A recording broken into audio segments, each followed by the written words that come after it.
Amish Adalja. He's a senior scholar at the Johns Hopkins Center for Health Security. He joins us from Pittsburgh in Pennsylvania. Dr. Adalja, so US President Joe Biden now wants his intelligence agencies to investigate the emergence of COVID-19. What new evidence has caused Biden to do this, and why now, do you think?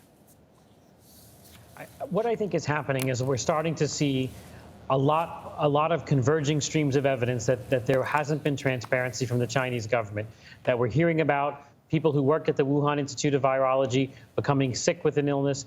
We know that this has been spreading since November. We've seen the Chinese government been very reticent to allow press to investigate the origins of this virus. We know the Wall Street Journal reporters have been detained by police. We know the BBC has been chased out of certain areas where people are looking for the origins. So I think that raises questions about trying to really get the Chinese government to come to terms with what may have happened in the early days of the pandemic. And I think now there is enough strains of evidence enough intelligence that's pushing President Biden to really want to get to the bottom of this and to get answers. And I think it's long overdue, and it's the right action. Yeah, and Amish, that's an interesting point you make, because how much will this action by Biden undermine the recent WHO report that found it was highly unlikely the virus came from a laboratory, because that report basically got the Chinese off the hook, didn't it?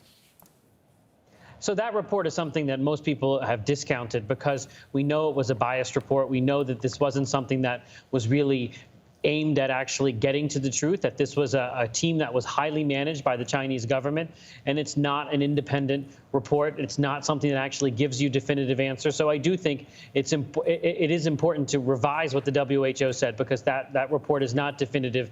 And actually, I think it's actually another example of Chinese influence on the WHO that needs to be corrected. We need to find answers about how this virus emerged into humans. And it may be the case that it was a natural spillover event, but we want to know for sure, because there are going to be other coronavirus emergencies that we have to face in the future. And if we don't understand what animals are involved, I think it's going to make us less resilient to the next pandemic. Yeah, and just turning the clock back a bit, Amish, I mean, many people had criticized then US President Donald Trump as a conspiracy theorist when he called it the China virus and said the virus did come from a Chinese lab in Wuhan. Could this latest move by Joe Biden eventually prove that actually Donald Trump was right?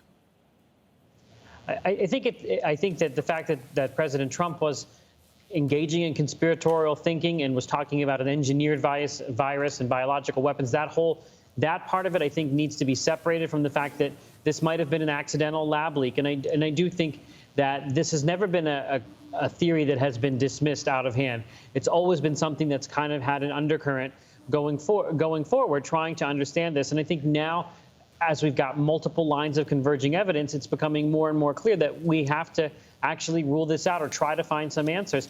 And I think that, unfortunately, this got tied up into politics and into certain rhetoric from the former president that made it much harder to actually pursue this line of evidence because of the way it was being associated with almost overtly racist language. And I think that's something that actually hindered us actually getting to the bottom of this. So hopefully.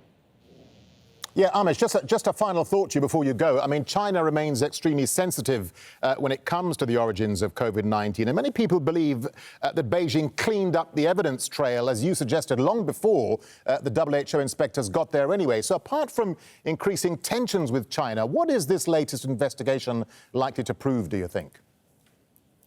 The investigation is likely to show how this virus found its way into humans. It's going to look into the biosafety at the Wuhan Institute of Virology. Were they lax about how they handled these pathogens? It will also give us some understanding of which coronaviruses that lab was working with and understand what the procedures and protocols were. What is the most common, what's the most likely ancestor of the SARS-CoV-2 virus? There's a lot of important viral evolutionary questions that we need to get to the bottom of, because we need to be prepared for the next coronavirus that threatens us. Dr. Amish Adalja, really good to get your thoughts. Thank you very much indeed for talking to Al Jazeera. Thank you.